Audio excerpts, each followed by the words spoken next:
Momshi, kaya bumili ako ng mga Nike shoes. Pero syempre, hindi lang para sa akin, para sa buong family to. I-unbox natin lahat ngayon. Unahin natin tong Nike Aura ni Zoe na 24 liters ang size. Alam niyo naman kapag ganito yung mga atake ng kulay, gustong-gusto ni Zoe, no?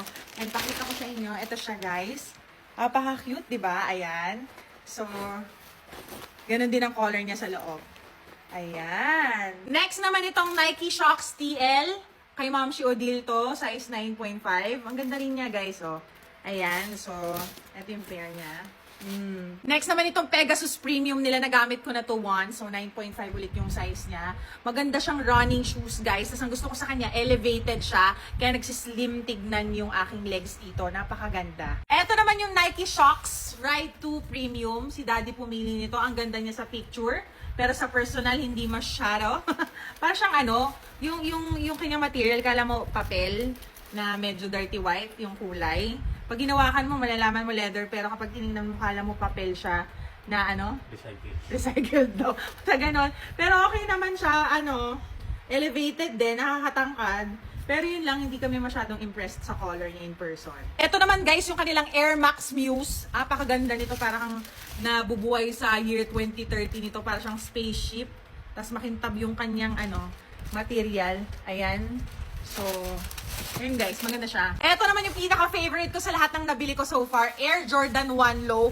Look at the color, guys. Alam niyo si Ma'am Shudil, ang hilig-hilig ko sa mga happy colors, di ba? Tingnan niyo yung kulay niya.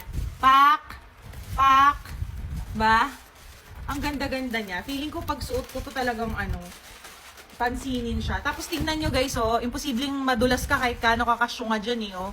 Sobrang makapit siguro nito sa floor. Excited na ako gamitin to. Eto naman guys, classic na classic to. I'm sure familiar to sa inyo. Air Max 90. And of course, alam nyo na, may nakitang orange ang nanay nyo. Kaya binili ko ang kulay orange na Air Max. Napakaganda ng kulay niya guys. Sabi ko nga sa inyo, happy colors. Dahil marami pang basketball shoes si kuya, ayaw magpabili. Chinelas na lang daw. Ito size 13 na slides.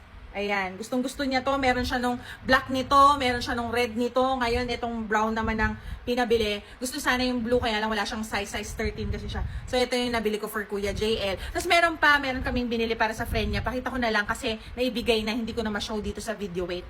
Ayan guys, ayun yung binigay ko sa friend ni Kuya JL. Eto naman yung Court Vision Alta. Talagang Alta ang may-ari nito. Maa-alta presyon ka sa sobrang tigas ng ulo. Of course, alam nyo na yan. Kung follower namin kayo, alam nyo kung sino yung may paboritong kulay na baby blue. Si Zoe. So, kahit na hindi niya ibilin, basta may nakikita ako na mayroong baby blue na ganyan, alam kong magugustuhan niya. Kaya binili ko na rin para sa kanya. Pwede niyang pampipi ito sa school. Ayan guys, sana nagustuhan nyo yung Nike haul namin.